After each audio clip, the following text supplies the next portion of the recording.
Danny Zweifel, the voice of Monona Grove football here at the Clement Athletic Complex, Monona Grove High School. Dennis, we're old enough to remember when state championship football games were decided here at the Clement Athletic Complex. Back in 1978, the Division II state championship game decided right here. 1981, the year before they moved all the festivities to Camp Randall Stadium, Division IV played its state title game here. But this week, Level 2, Division III football, Monona Grove playing host to Edgerton, the Rock Valley North Conference champion Crimson Tide coming in to play the Badger South Conference champions. Should be a great ball game. Definitely. Well, let's start out with Edgerton. Ricky Williams, 2,000 yards this season, leading rusher in the state, averages almost 3 touchdowns a game. Definitely one to watch out for. And Mike Stassi and the defensive core here at the Silver Eagles, a lot of film on him. But Tyler Blang has had a great year from Monona Grove at quarterback, an option quarterback, averaging about 9 yards a carry. And he's anchored this, along with his brother Brady, a sophomore who's done very well on offense. A typical Monona Grove defense, I think. It'll be a great running clock game. Not a lot of passing, just keep that clock moving, and we'll see what the team with the best defense and running game will win. And of course, in Division III, that's in Group D, the winner of that game to take on the winner of Pewaukee and Waukesha Catholic Memorial in Level 3. Dennis, before we leave Division III, 2 games of note up in Group C, Mount Horeb Barneveld at Lodi and La Crosse Logan at Reedsburg. Logan, the runner-up in the Mississippi Valley Conference, and then, of course, 3 area teams, all that have had great seasons. We've seen Reedsburg win that conference title, beat DeForest, beat Mount Horeb Barneveld, an outstanding team. Not only can they run the ball, a great turnover ratio. The defense causes a lot of turnovers. They take care of the football. They run that flex bone. Very difficult unless you've seen it a lot to defense. So I think that gives them an edge. On the other side, going to get a chance to see my first Lodi game this year. Yep. They've had an outstanding season. And when you think about Lodi, what do you think? Golf and wrestling, right? Yes. Not anymore.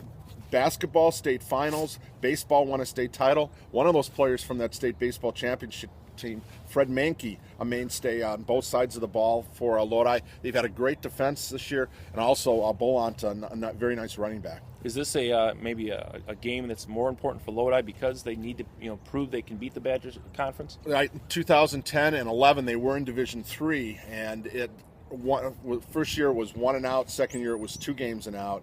And I think for them, this is one of those stepping stone type of games. However, it's going to come down to team speed. And Mount Horeb Barneveld is just outstanding with Isaiah LaSure, who's going to be going to, I believe it's North Dakota State next year. Yeah, I'm not sure on which one of those. But, he's getting to college football, definitely. And you look at the quarterback, Max Mailer, another great game last week against Edgewood with a Hail Mary at the end of the first half. Jake Welsh, one of their defensive ends, leads, I think, a very active and a very aggressive defense. So that's just going to be a great game. And of course, Mount Horeb Barneveld made it to the state semifinals last year, so experience perhaps on the Viking side. But Lodi has the higher seed, has the home game. We'll see how that goes on Friday night. Dennis, let's go to Division I, where the Big 8 Conference took a couple on the chin last week, leaving only Sun Prairie and Middleton left alive in the second round. Sun Prairie going to McWanago. McWanago was a 5 seed last week, went to Madison La Follette and won there, so they get the home game Friday at 7.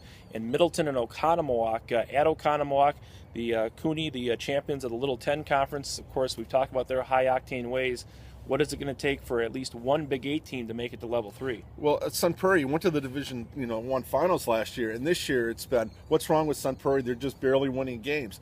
They're winning. They're unbeaten. They found different ways to win, and that's a state championship team. It's not just your running game. It's not your defense, or it's not a specific player. It's who's going to step forward this week and be the guy, wow, who's he? Mm-hmm. Where did he come from? They're that deep. You hear about the Craig Evans and Ryan Kern and Michael Marchese, some of their mainstays, but it's going to be some player that's his turn to step up this week, and I like Sun Prairie to advance. Middleton, it's going to be a little bit tougher. Again, 84 points Oconomowoc scored in that game against Wisconsin Lutheran. Yep. That's going to be a very good test for Tom Kabalka and the defense, but I tell you, Middleton has played outstanding since that first game when they got blindsided by Madison Memorial. They got their revenge last week. Now they want to move on to game Level 3. I like your key there. It's the offensive juggernaut of Oconomowoc against one of the great defensive minds that we've seen in the Big 8 Conference, Tom Sabalka and the Middleton Cardinals. So we'll see how that one comes out. Dennis, Division II, DeForest. Again, we talked about it last week on Prep Rally. No weak sisters in Group B of Division II. They go on the road to Oshkosh North. They'll play that game 5 p.m. at Titan Stadium on the UW Oshkosh campus. Oshkosh North, the champion of the Valley Football Association South, and a conference with a lot of Division I schools in it. DeForest, though, I mean, it's been like a playoff schedule all year. Yeah, it has, and I like their defense. We've liked it from day one. It'll be interesting to see on the turf what they can do. I think, again, Lucas Miller, 44 carries in the last regular season game against Wanakee. He is a definitely a workhorse. They take care of the football. The one game they didn't, 5 turnovers, they lost to Reedsburg. That cost them a higher seed and a conference title. And they've been wanting to get revenge for that ever since. They've been playing with a chip on their shoulder. They had playoff games the last couple of weeks, that atmosphere, and they went right into level 1 and just dominated. So great, and they like having. I think they like having a 5 o'clock game because get it done, and then they're going to do a little scouting and see what else happens. Hopefully, they'll be going on to level 3. Well, maybe they can get a jet over to UW La Crosse as Holman, La Crosse Central go at it 7 p.m. Friday. In the other game, the winners will face each other in level 3. DeForest, Oshkosh North, Holman, La Crosse Central. Dennis, Division 4, we got a neat matchup at Columbus. Nakusa at Columbus. Talked about it before. Scott Hilber, the first-year coach at Columbus, came from Nakusa. And, of course, the Papermakers coming down. A very strong showing in Level 1 for the South Central Conference. And Columbus won a big ball game over Marshall. Right now, we remember in the 90s when Columbus was king. And it looks like now they're starting to build back up again. Big win over Marshall. And I think they're ready to move on, hopefully, to level 3. We'll see how that goes. Other games in Division 4. Bigfoot at Clinton. Clinton, an upset winner over Douglas Monticello last week. They get a home game. In Platteville, Broadhead, Judah. Platteville, the only team to beat Darlington down in Division 6 all year. They win a first-round game with Dodgeville, third meeting there this year. And they go over to Broadhead to play Broadhead, Judah on Friday night. Dennis, moving to Division 5. The juggernaut of Lancaster, home to Laconia, and Racine St. Catharines goes all the way to Westfield. Now, Westfield, as a higher seed lower seed last week, went all the way down to Kenosha St. Joe's, sprung the upset. They get a home game. That's a wild and crazy geographical region, huh? Talk about it. That's why you're glad you're playing Friday nights, not Tuesdays or whatever for games like that. Still, Lancaster. That's a team we've been watching. Want to see them get back to state and win that title after 2 close, near misses. I'm not sure Racine St. Catharines or Westfield want to look too far ahead because it will be most likely the Flying Arrows in their path in Level 3. Division 6, a rematch down in Cuba City on Friday night. Darlington at Cuba City.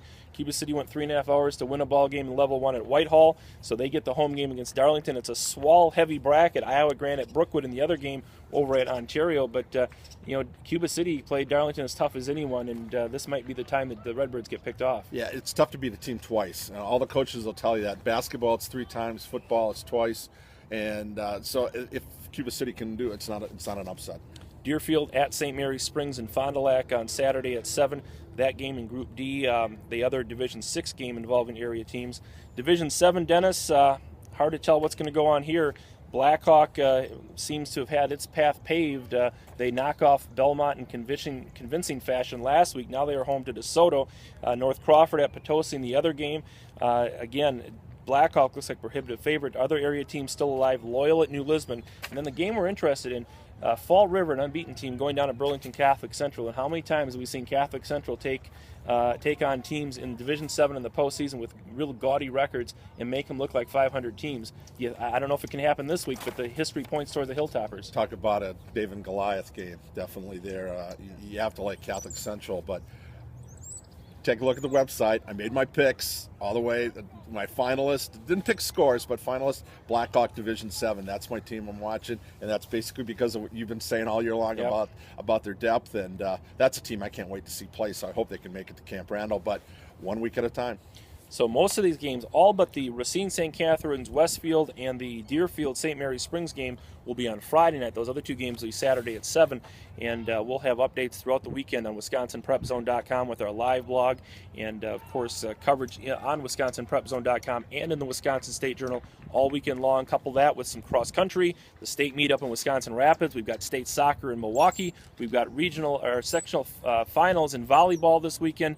And the Big 8 Conference swim meet going on Saturday in Beloit. So all in all, a really busy weekend, Dennis, for high school sports. We love it. For Dennis Semrau, I'm Rob Hernandez here from the Clement Athletic Complex in Monona. This has been the Level 2 WIAA football edition of Prep Rally. Thanks for watching, and we'll see you at the stadium.